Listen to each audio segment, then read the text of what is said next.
Hello. चलिए, तो 2 दिन के क्वेश्चंस एक साथ करते हैं।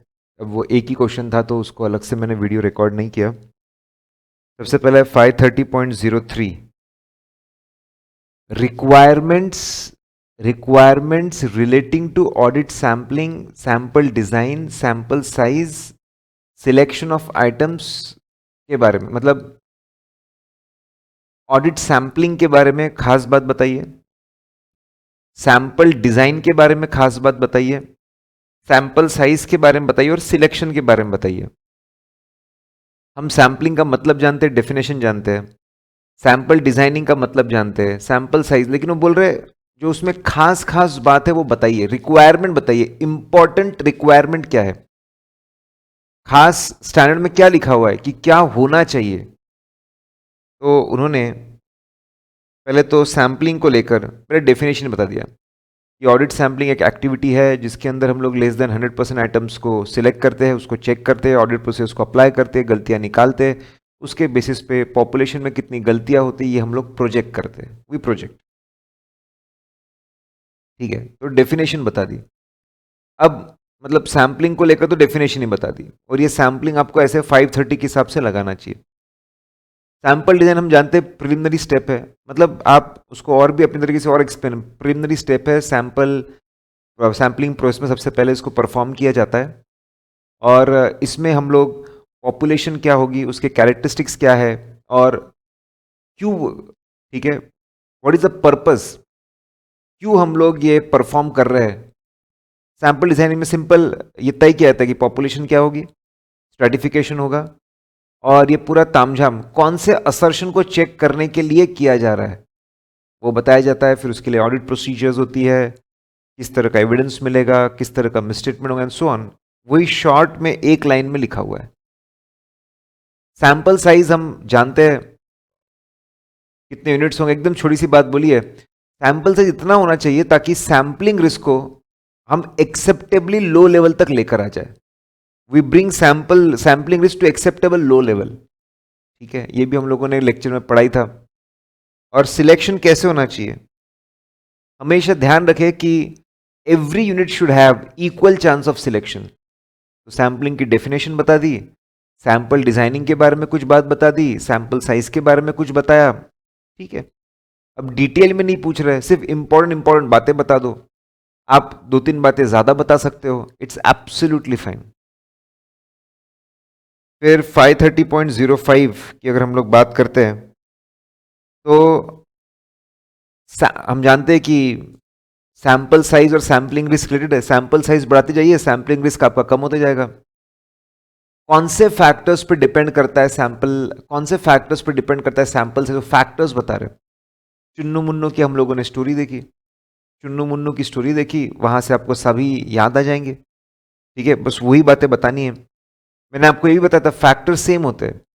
टेस्ट ऑफ कंट्रोल्स के लिए भी similar factor, test of details के लिए भी सिमिलर। उन्होंने टेस्ट ऑफ कंट्रोल्स के लिए पूछा हुआ है, बस आपको ध्यान रखना है test of detail word use ना करे, test of control word use करे, दैट्स इट। बाकी आपके सेम है। छोटी छोटी बातों का सिर्फ ख्याल रखना है, जैसे expected level of misstatement use ना करे, expected rate of deviation use करे, सब कुछ बिल्कुल सेम रहेगा। सिर्फ टर्मिनोलॉजी आपको ध्यान से चुननी है, लिखनी है आपको।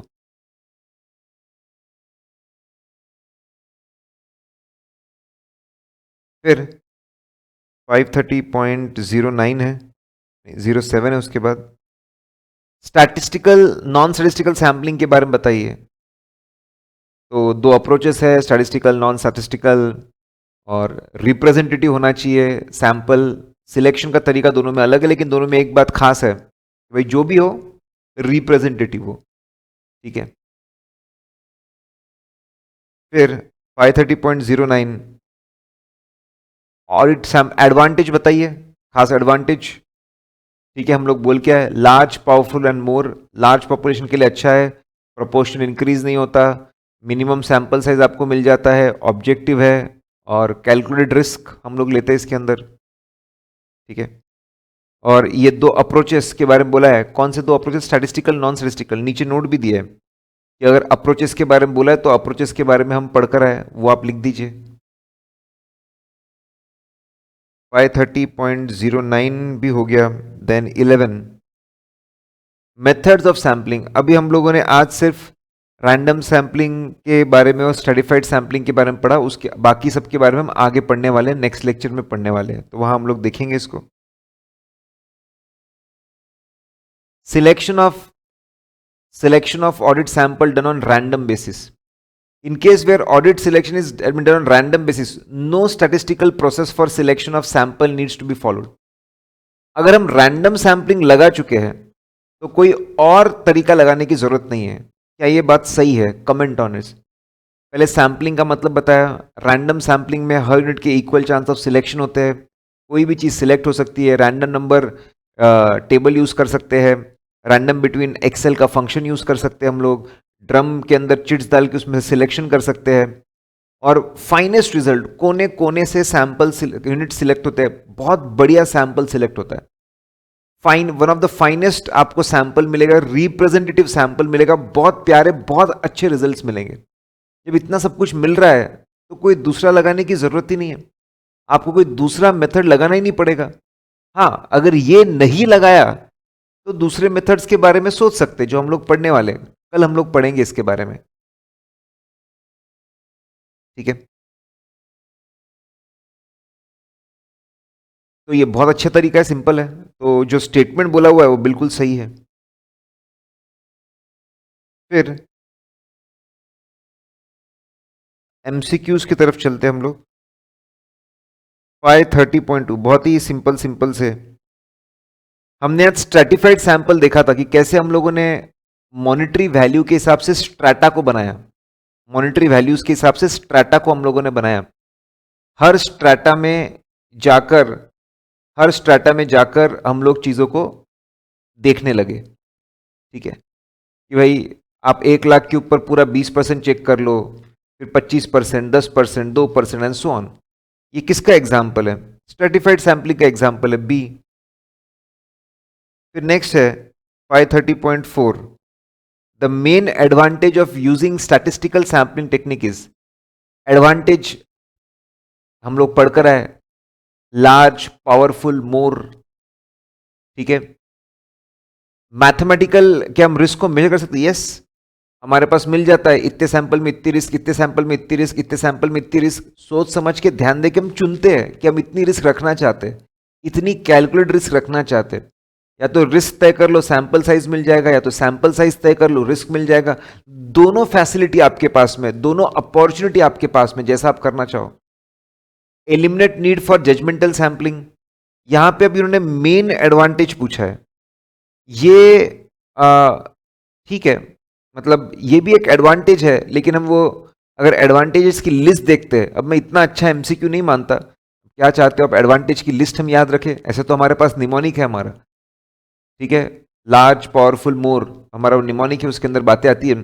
अगर आप देखेंगे तो उसमें जजमेंट सैम्पलिंग नहीं आता, टॉलरेबल एरर, टॉलरेबल एरर, ये बात वहां पे नहीं आती, तो वहां पे इसलिए ए आंसर है। ठीक है, कुछ कुछ एमसीक्यूज इतने बहुत बढ़िया क्वालिटी के नहीं होते, इट्स ओके। आप लॉजिक पे खेलो ना, लॉजिक पे खेलो तो बहुत मजा आता है, ऐसा आड़ा टेढ़ा मत खेलो। Which of the following factors are considered in determining sample size for test of controls? Projected error लेते हैं क्या? नहीं, ये तो आखिरी में निकलता है। प्रोजेक्टेड एरर तो आखिरी में निकलता है भाई साहब, सैंपल सिलेक्शन आखिरी में निकलता है प्रोजेक्टेड एरर। सैंपल में इतना तो फिर पॉपुलेशन में कितना? Tolerable error, yes. जितना टॉलरेबल है अलाउड लेवल, जितना अलाउड लेवल कम होता जाएगा उतनी हमको सैंपल साइज बढ़ाते जाना पड़ता है। Expected error, yes. ज्यादा गलती होने वाली है, ज्यादा गलतियां होने वाली है तो ज्यादा मेहनत करनी पड़ेगी उनको पकड़ने पकड़ने के लिए। ठीक है, तो बिल्कुल बी और सी। इनफैक्ट हमने इसका आज टेबल भी देखा, टेबल भी हम लोगों ने देखा इसका। फिर हम बात करते हैं पॉइंट 7 की, इज मोर साइंटिफिक। ज्यादा साइंटिफिक कौन सा? ऑप्शन भी देखना नहीं है यार, स्टैटिस्टिकल सैंपलिंग है ज्यादा scientific.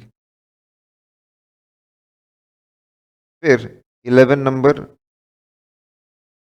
In random sampling chances of selection कैसे होते हैं? Equal chance of selection. ये जो इक्वल चांसेस ऑफ सिलेक्शन ना, इसको और एक वर्ड बोलते हैं नोन चांसेस ऑफ सिलेक्शन। पता होता है नोन चांसेस ऑफ सिलेक्शन, ऐसा भी बोला जाता है इक्वल चांस ऑफ सिलेक्शन को। फिर 530.12 statistical sampling has following characteristics. Random sampling और प्रोबेबिलिटी थ्योरी दोनों को यूज करते हैं, ऑफकोर्स दोनों को यूज करते हैं।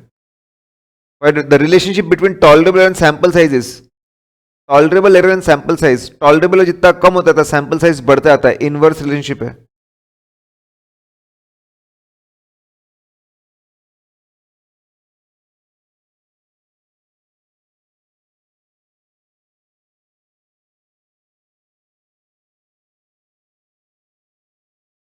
फिर 16.1 इंटीग्रेट केस स्टडीज तो अभी ऐसी है इंस्टीट्यूट की कि देखना भी नहीं पड़ता केस को, ऐसे उसको देखना भी नहीं पड़ता है केस को आपको देखने की भी जरूरत नहीं है। देखिए, an increase in tolerable rate of deviation, increase in tolerable rate of deviation leads to decrease in sample size. Tolerable rate of deviation अगर बढ़ेगा तो सैंपल साइज कम। यस, जितना टॉलरेबल लिमिट बढ़ती है मतलब हम बिंदास रह सकते हैं, यहाँ गलतियां चलती है और बड़ी गलतियां चलती है और बड़ी गलतियां चलती है, तो हम उतना सैंपल साइज कम करते आते हैं। पहला स्टेटमेंट तो ट्रू लग रहा है, करेक्ट है, करेक्ट है, पहला स्टेटमेंट करेक्ट है। फिर N increase in expected rate of deviation, expected, हमको लगता है कि यार गलती होने वाली है, गलती पकड़ने के लिए तो आए हैं, एक्सपेक्टेड रेट ऑफ डेविएशन बहुत है तो गलती पकड़ने के लिए increase in sample size, second वाला भी लग रहा है। And increase in number of sampling units, sampling units in population, population बढ़ जाएगी तो क्या सैंपल साइज एकदम से बढ़ता है? ना ना ना ना, निग्लिजिबल इफेक्ट होता है। इनकरेक्ट है, correct correct incorrect, 1 2 correct, B answer है। फिर उसके बाद 16.2 है an increase in tolerable misstatement leads to increase in sample size. Tolerable के साथ इनवर्स रिलेशनशिप है, जनरली सबके साथ डायरेक्ट है, इसके साथ इनवर्स है, ये अपने आप ध्यान रखने में, तो ये इनकरेक्ट है statement. Increase in auditors desired level of assurance, जितना ज्यादा कॉन्फिडेंस चाहिए उतना हमको बढ़ाना पड़ता है, वहां पे डिक्रीज लिखा हुआ है, ये भी इनकरेक्ट है। अमाउंट ऑफ मिसस्टेटमेंट, अगर हमारे एक्सपेक्टेड मिसस्टेटमेंट बढ़ जाता है सैंपल साइज बढ़ता है, correct, incorrect, correct, incorrect, incorrect, correct, B answer है। फिर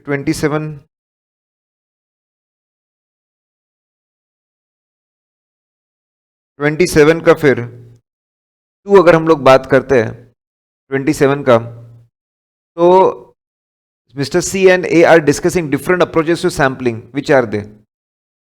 दो ही अप्रोच होते हैं, ऊपर कुछ लिखा नहीं है, बस अप्रोचेस बोल रहे हैं। दो अप्रोच होते हैं, स्टैटिस्टिकल और non statistical, that's it. Which of the following method, samples select करने के लिए उसने ऐसे ग्रुप्स बनाए, मॉनिटरी अमाउंट के हिसाब से ग्रुप बनाए, डेटस के एजिंग के हिसाब से ग्रुप बनाए, उसमें सिलेक्शन कर रहा है, ऐसे ग्रुप बनाकर सिलेक्शन करना स्ट्रैटिफाइड सैम्पलिंग बोलते हैं ना उसको, दैट्स कॉल्ड स्ट्रैटिफाइड सैम्पलिंग।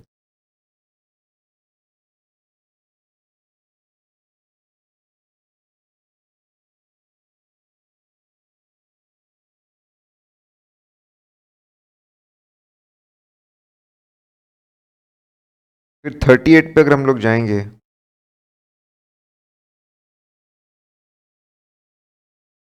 38.5 पे अगर हम लोग जाएंगे, dash is the method of audit testing which is more scientific. ज्यादा साइंटिफिक कौन सा है? स्टैटिस्टिकल यार। मतलब इंस्टीट्यूट के जो एमसीक्यूज है बहुत ही आसान है, अति में हद में आसान है।